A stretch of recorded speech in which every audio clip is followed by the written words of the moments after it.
Olá, tudo bem? Eu sou o Evander, pastor Evander, e estou aqui feliz de estar aqui com você. Esse é o Catedralcast e hoje eu estou aqui para fazer viver uma experiência diferente com você. Você está acostumado a participar de um bate-papo aqui, a gente tem sempre algum convidado para trocar uma ideia com a gente, só que hoje a conversa é entre eu e você. A ideia é que a gente possa trocar figurinha aqui sobre o tema finanças. Será que a gente pode conversar alguma coisa sobre dinheiro pensando na Bíblia? Como é que você lida com as suas finanças? Você é uma pessoa que tem uma gestão financeira clara, não é? Eu não sei se você já se deu conta, mas o tema dinheiro e finanças é um tema muito recorrente nas Escrituras, por razões diversas, né? Essa conversa que eu quero propor aqui hoje, ela nasceu num café em família que nós realizamos aqui na nossa igreja e teve uma repercussão tão interessante que eu decidi trazer aqui para o canal para expandir esse tema para o público que está conectado ao nosso campus online. E falar sobre finanças é tocar numa área muito sensível de toda a família, de todo o relacionamento, de toda pessoa. Porque, infelizmente, muitos problemas começam ou terminam na área financeira da família. E o legal é que a palavra de Deus tem direção para isso. O legal é que a Bíblia, as Sagradas Escrituras, elas têm direção para isso. Então, se você concordar comigo, nós vamos dividir essa conversa em 2 podcasts, em 2 programas. No primeiro, eu queria mostrar como que a Bíblia trata o tema dinheiro. De maneira breve, objetiva, né? Eu quero te convidar a ficar aqui comigo de 20 a 30 minutos no máximo, para a gente conversar um pouquinho sobre o que a palavra de Deus fala a respeito do nosso dinheiro, do dinheiro dos recursos que Deus proveu para a gente. E no segundo podcast, eu quero dar algumas dicas, compartilhar algumas experiências de como fazer uma boa gestão desses recursos. Então, a primeira princípio que para mim brota da palavra de Deus é um texto que está lá no Evangelho de Mateus, no capítulo 6, no versículo 24, que diz assim: ninguém pode servir a 2 senhores, pois odiará um e amará o outro, ou se dedicará a um e desprezará ao outro. E aí vem a frase de Jesus: vocês não podem servir a Deus e ao dinheiro. O tema dinheiro aparece aqui, parece estranho, né? Jesus falar de 2 senhores, porque na cultura antiga havia um deus chamado Mamon, né, que era visto como o deus da prosperidade, o deus do dinheiro, e muita gente se relacionava com o dinheiro como quem se relaciona com uma divindade, ou seja, se relacionava com o dinheiro de uma maneira idolátrica. O primeiro fundamento que surge do Evangelho de Jesus, da boca de Jesus sobre dinheiro, é que a nossa relação com o dinheiro não pode ser uma relação de subserviência. Não pode ser uma relação onde o dinheiro eu sirvo ao dinheiro, né? Se eu tivesse que fazer uma pergunta, eu diria aqui: você serve ao Senhor ou você serve ao seu dinheiro, às suas demandas? É interessante que quando a gente vai e está cheio de influencers na área financeira, das frases e dos princípios absolutos que eles trabalham é que o seu dinheiro precisa trabalhar a seu favor e não o contrário. E é interessante que a Bíblia já tinha a previsão disso, quer dizer, é impossível servir a Deus e às riquezas. Então, em primeiro lugar, eu preciso colocar o dinheiro no lugar certo. As minhas finanças não podem ter um lugar de divindade na minha vida. Não pode definir o que é importante e o que é que não é importante para mim. O recurso que eu tenho, seja ele pouco ou muito, porque você vai perceber ao longo da nossa conversa aqui que fazer uma boa gestão das minhas finanças não tem a ver com pouco ou muito dinheiro, mas tem a ver com entender como funciona esse processo. Começa por eu entender que Deus é o Senhor da minha vida. O dinheiro não pode ser o Senhor da minha vida. Um outro versículo bíblico que me chama muita atenção, e nessa primeira parte aqui nós vamos começar com a palavra, né, com a Bíblia, é um texto que está lá em Provérbios. Provérbios capítulo 3, versículo 9 e 10, diz assim: honre o Senhor com todos os seus recursos e com os primeiros frutos de todas as suas plantações. Os seus celeiros ficarão plenamente cheios e os seus barris transbordarão de vinho. Bom, se eu reconheço que Deus é Senhor da minha vida, eu reconheço também que todas as outras coisas vêm da mão dele. Quer dizer, eu trabalho porque Deus me deu saúde, me deu um talento, me deu vigor emocional, me deu estrutura, me deu uma família que me suporte, me deu um emprego, uma pessoa que me deu uma oportunidade. Então eu reconheço que todas essas coisas são provisão de Deus na minha vida. E por isso a Bíblia ensina que eu preciso honrar o Senhor. Então percebe que eu começo declarando: Deus é o Senhor da minha vida, não o dinheiro. Segundo lugar, se Ele é Senhor, então eu vou honrá-lo. E aí vem um princípio que para nós cristãos é muito, muito, muito caro, que é o princípio dos dízimos das ofertas. Muita gente tem dificuldade de entender esse princípio porque passa a ideia de que eu estou entregando, dando para a igreja alguma coisa, né? Que o recurso é meu, o dinheiro é meu, eu faço com ele o que eu quiser. Mas para a nossa fé, devolver a Deus as primícias, 10% da minha renda, as minhas ofertas, tem a ver com uma concepção que é mais profunda do que essa. De Deus são todas as coisas e eu sou mordomo. O que é mordomo? Mordomo é alguém que cuida de algo que não é seu.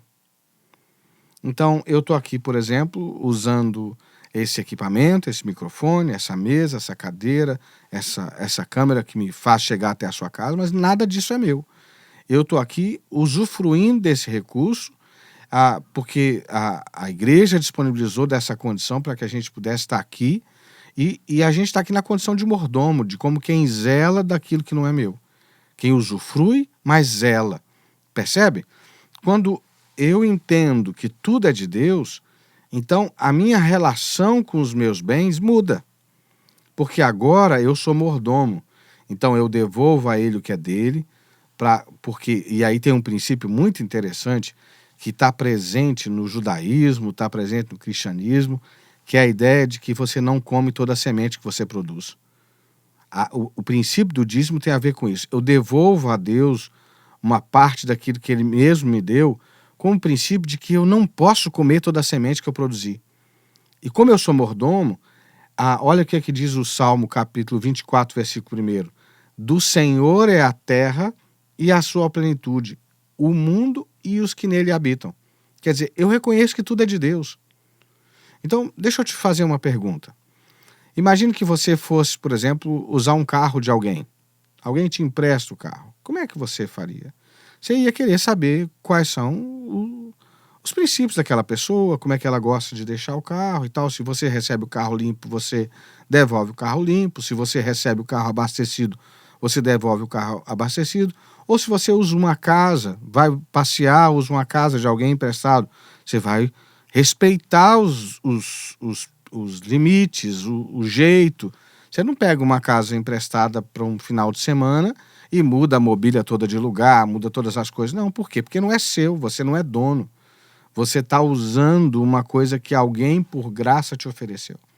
Quando eu ganho essa noção na relação com os meus bens, não é que eu não vou poder usufruir como se fosse meu, mas eu vou ter no meu coração a sensação de que aquilo tudo é provisão de Deus na minha vida.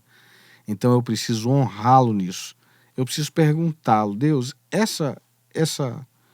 esse custo que eu estou assumindo como permanente para a minha vida faz sentido? Você já fez, por exemplo, compras que depois você se arrependeu, mas aí já era tarde demais? Você já comprou coisas que estão aí estocadas na sua casa que você nunca usou? Então, quer dizer, quando eu sou mordomo e não sou dono, a minha relação com o dinheiro e com as minhas finanças já muda drasticamente, não é? E há uma ideia equivocada que associou o cristianismo a não poder, por exemplo, ter metas e desafios de crescer financeiramente. A Bíblia é muito clara em condenar o acúmulo de riquezas pelo acúmulo de riquezas. Por quê? Porque Jesus está lidando com essa cultura que cultua Mamon, que tem o dinheiro num lugar idolátrico, de idolatria. E você deve conhecer pessoas assim. Infelizmente, nós vivemos num tempo em que há muitas pessoas que, sem saber, servem a Mamon, porque elas vivem endividadas, elas vivem do consumo, elas precisam consumir, gastar, ter, possuir, e por causa do dinheiro elas matam, roubam, distorcem a verdade, produzem corrupção. Infelizmente, o Brasil é um país que sofre muito desse mal.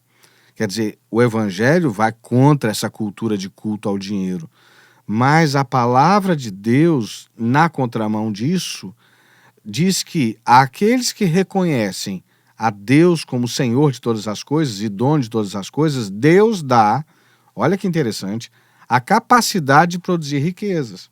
Olha o que diz, acompanha comigo, Deuteronômio capítulo 8, versículo 17 e 18. Aliás, se você não pegou a tua Bíblia ainda, né? Se você não está com a tua Bíblia na mão, era bom você pegar, né? Se quiser dar uma pausa aí no vídeo, volta e pega a sua Bíblia. Olha o que diz Deuteronômio 8, 17 e 18. Não digam, pois, no seu coração, a minha capacidade e a força das minhas mãos ajuntaram para mim toda essa riqueza. Mas lembrem-se do Senhor, o seu Deus, pois é Ele, olha, é Ele que dá a vocês a capacidade de produzir riqueza, confirmando a aliança que jurou aos seus antepassados, conforme hoje se vê. Olha que coisa interessante. O texto está dizendo assim, não diga que você foi capaz de fazer isso, mas lembrem-se do Senhor, o seu Deus, pois é Ele que dá a vocês a capacidade de produzir riqueza. Então, além de aconselhar que eu não devo ficar me gabando e achando que eu fiz com as minhas mãos alguma coisa, que também é uma tendência da nossa sociedade, né? Do culto à performance, à minha capacidade e tal, mas a verdade e o tesouro de que Deus é aquele que me dá a capacidade de produzir riqueza. Ou seja, se eu entender que tudo é de Deus, se eu entender que eu preciso honrar a Deus com as primícias da minha renda, e a nossa conversa aqui hoje não é sobre dízimo e oferta, mas eu não posso deixar de falar sobre isso, porque eu precisaria de um programa inteiro para falar só das bênçãos e do que significa dízimo e oferta. Mas, rapidamente, reconhecer quem é dono. Quem é dono do meu salário é o Senhor. Quem é dono da minha família é o Senhor. Então, eu honro a Ele com um princípio que foi instituído muito antes da lei de Moisés, né? Abraão entregou o dízimo a Melquisedeque como uma forma de dependência de Deus. A honra, através do dízimo das ofertas, fala de dependência de Deus, fala de reconhecimento que dele é todas as coisas. E na minha vida, a graça de que tudo é de Deus. Então, se é dele, ele vai me dar discernimento para todas as coisas. Daí vem esse favor de Deus de nos dar a capacidade de produzir riqueza. Não porque eu dei o dízimo, não é isso. Mas é porque eu declarei a dependência dele. Porque numa sociedade de autossuficientes, eu faço o que eu consigo fazer, eu não preciso de Deus, não é verdade? Eu sou capaz, eu tenho inteligência, então eu vou lá e... Então, tem muita gente vivendo essa vida autônoma. Eu resolvi que tudo que eu vou fazer, eu dependo de Deus. Então, ele vai me dar discernimento, ele vai me dar discernimento da melhor hora de fazer as coisas, da melhor compra a se fazer, do melhor negócio a se fazer, da melhor situação a tratar. Isso tanto no meu orçamento doméstico, como no orçamento da sua empresa, por exemplo. Não é? A gente vai falar um pouquinho sobre isso também. E aí tem um outro texto bíblico, já que a conversa hoje é minhas finanças e a palavra de Deus, um outro texto bíblico que me chama muita atenção, que é Romanos 12, 2.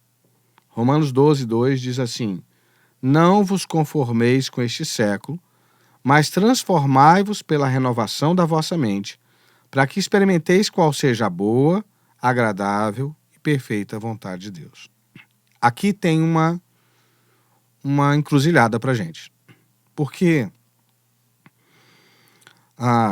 tem muita gente que trata Deus e a palavra de Deus como bengala, não é? Então eu vivo a vida que eu quero, inclusive nas minhas finanças, eu faço o que eu quero, não pergunto a Deus qual a opinião dele na hora de fazer aquela compra, na hora de tomar aquela decisão financeira, e depois eu digo, Deus me socorre porque eu não estou dando conta de fazer as coisas. Paulo diz assim, não se conformem com esse século, mas transformem-se pela renovação da vossa mente. A gente precisa renovar nossa mente. A gente precisa, de alguma maneira, deixar que a palavra de Deus nos insira num outro padrão, num outro princípio. Quando eu penso, por exemplo, alguns padrões nessa área financeira que estão muito presentes no nosso século, né? Vou citar aqui, você vê aí se faz sentido para você. Primeiro, o culto ao dinheiro, a idolatria, que está presente. Eu já falei sobre isso aqui, né? Essa coisa de parece que o dinheiro define a identidade das pessoas, o dinheiro define quanto eu valho, o que eu posso fazer, o que eu não posso. Um outro padrão que está aí no nosso tempo, que a gente precisa destoar dele, é o padrão do consumismo. A nossa identidade não vem do que a gente tem, vem do que a gente é. Mas, infelizmente, nós vivemos numa sociedade que te define pela tua conta bancária, que te define pela marca do teu celular, pelo modelo, não basta a marca, é saber se ele é atual ou não, pela marca da roupa que você usa, pela marca do carro que você tem, pelo lugar onde você mora, e a palavra de Deus não reconhece esses padrões. Para Deus só há um padrão, o padrão daqueles que são filhos de Deus, herdeiros, co-herdeiros com Jesus Cristo. Um outro padrão que está muito presente na nossa cultura, que a gente precisa destoar dele, a partir do texto que eu li de Romanos, é a cultura de gastar mais do que se recebe, não é? Nós vivemos num país que historicamente lida com juros altos, foram raros os períodos de exceção, mas a gente vive numa cultura de que as pessoas naturalmente gastam mais do que recebem. Como? Parcelando, não é? Aquela coisa de que eu compro um produto e pago quase o dobro daquele produto porque eu diluí em pequenas parcelas, só que está embutido nas parcelas um monte de juro, né? Você vai comprar um carro, você paga quase 2 carros, né? Você vai comprar e a pergunta é, será que esse bem cabe no meu orçamento ou eu estou gastando mais do que eu recebo, né? A gente tem que pensar bem, né? Pensar bem. A cultura que está presente aí na nossa realidade é, se a parcela couber no meu bolso, está tudo bem. Mas é verdade isso? Às vezes uma parcela de 30, 40 reais, né? Se você fizer uma conta, 30, 40 reais por mês em 12 meses, vai ser 30 reais, vai ser 360 reais, não é? Em 5 anos, isso vai dar quanto? 1.600, 1.700 reais. E se eu estou pagando juro, né, quanto às vezes mais longo, maior o tempo do juro. Tem que tomar cuidado com essas coisas. É esse padrão, um desses padrões que a Bíblia está dizendo, não se conforme com esse século. Ansiedade, né, de ter antes de ser, como se eu pudesse assim, se eu tiver uma posição melhor financeira, então as pessoas vão me reconhecer. Pode até ser verdade nesse mundo que cultua Mamon, mas não vai produzir os efeitos que você procura, não é? Além da cultura da corrupção, que infelizmente não está só lá em Brasília, né? Não está só lá em Brasília. A cultura da lei do mais esperto, de quem se dá melhor, esses padrões não combinam com a palavra de Deus, não é? Um padrão bíblico sobre finanças e sobre tudo na vida está, por exemplo, na carta de Paulo aos Coríntios, na segunda carta de Paulo, no capítulo 9, versos 6 e 7, diz assim, olha que interessante, lembre-se, aquele que semeia pouco, também colherá pouco, e aquele que semeia com fartura, também colherá fartamente. Cada um dê conforme determinou em seu coração, não com pesar ou por obrigação, pois Deus ama a quem dá com alegria. Paulo está falando de uma coleta que foi feita para os irmãos. Mas o princípio de Jerusalém, mas o princípio se aplica para toda a realidade. Quem planta, colhe. Então, se você, por exemplo, semeia na educação dos seus filhos, você vai colher depois, você pode ter certeza.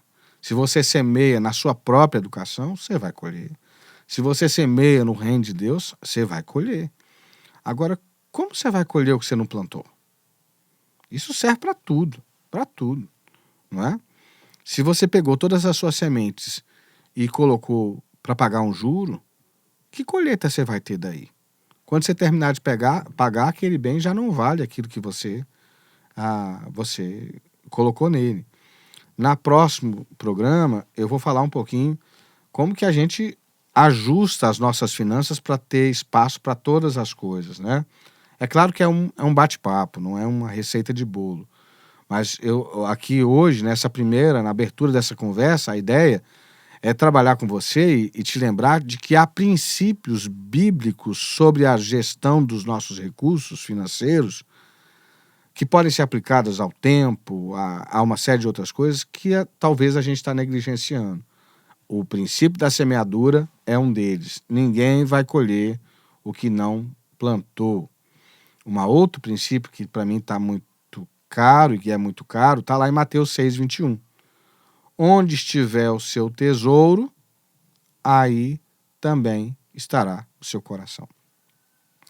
De novo, e é interessante que você vai ouvir influencers da área financeira dizendo: olha, você não pode trabalhar pelo dinheiro, é o dinheiro que tem que trabalhar para você. Mas a Bíblia já dizia: ninguém pode servir a Deus e as riquezas. Onde estiver o seu tesouro, aí também estará o seu coração. Se o seu tesouro for as tuas finanças, você está muito mal das pernas. Por quê? Porque a vida financeira de qualquer família oscila, passa por momentos de alto, de baixo.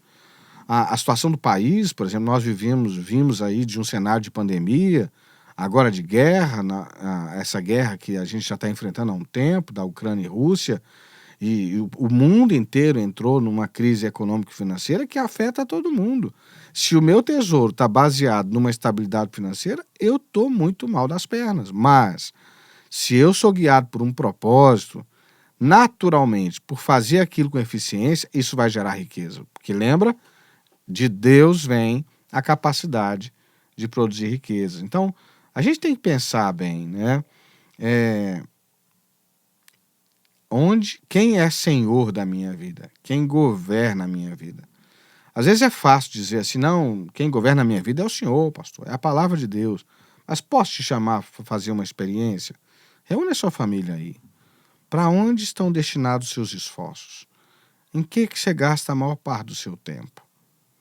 Quando a gente fala sobre mordomia cristã, o que está na nossa cabeça é que se eu quero honrar o Senhor, se eu quero viver o melhor de Deus para as minhas finanças, eu vou pedir de Deus e vou buscar de Deus esse discernimento. Se eu pudesse resumir essa primeira conversa num item só, eu diria: dinheiro é um assunto que interessa a Deus, sim, muito. Por quê? Primeiro, porque Deus não quer que a gente seja escravo de coisa alguma, muito menos do dinheiro. Segundo, porque dele são todas as coisas. E ele é capaz de te dar habilidade para gerar recursos, porque ele já tem. Tudo que você precisa já está na mão dele. Terceiro, porque de Deus vem a habilidade de gerir os recursos que estão na nossa mão. Como aquela parábola dos talentos, ele é capaz de nos fazer pegar 5 talentos e transformar em 10. Não sei se você sabe, mas o talento era uma moeda, era um dinheiro. E a Bíblia, percebe? Está sempre falando dessa situação, mas colocando o dinheiro no lugar certo. Para a gente encerrar essa primeira parte da conversa, e a segunda parte eu quero trabalhar para princípios práticos, né, ou melhores práticas na gestão dos seus recursos financeiros, a gente precisa se perguntar, primeiro, qual é o lugar que o dinheiro ocupa na sua vida? Será que ele está no lugar certo? Segundo lugar, como é que você se vê em relação ao seu dinheiro? Você é mordomo ou dono? Terceiro lugar, você tem noção de que Deus, que é dono de todas as coisas, pode fazer de você um gestor, um mordomo, uma pessoa que faz uma gestão excelente dos seus recursos financeiros, para que não falte nada na sua casa, para que haja abundância na sua casa? Você crê que Deus é capaz de fazer isso? Bom, se você crê, eu quero te convidar para o próximo episódio do nosso podcast, onde eu vou conversar um pouquinho sobre as melhores práticas na gestão financeira, tanto doméstica, e aí posso dar alguma pincelada na parte corporativa, muito de leve, baseado no princípio da palavra de Deus. Mas eu não quero terminar esse encontro sem orar por você, porque eu sei que todas as vezes que a gente toca na questão das finanças, a gente toca numa questão muito séria, porque para algumas pessoas, por exemplo, pode estar faltando o essencial, o básico, não é? Mas eu tenho aprendido que a dependência de Deus é uma coisa que funciona para todas as realidades. Então vamos orar. Senhor, em nome de Jesus, eu quero colocar nas tuas mãos esse meu irmão, minha irmã, esse amigo, essa pessoa que tirou esse tempo aqui para conversar com a gente aqui sobre esse tema que é tão caro, que é a nossa vida financeira. Que a tua boa mão venha sobre nós hoje, trazendo discernimento, entendimento de que o Senhor que cuida da minha emoção, o Senhor que cuida da minha vida espiritual, que restaura a nossa família, é o Deus capaz de também restaurar e dirigir as finanças, as nossas finanças. Toma cada família aqui representada, em nome de Jesus. Um abraço, eu espero te encontrar no próximo podcast, onde nós vamos trabalhar melhores práticas na gestão financeira. Tá bom? Um abraço.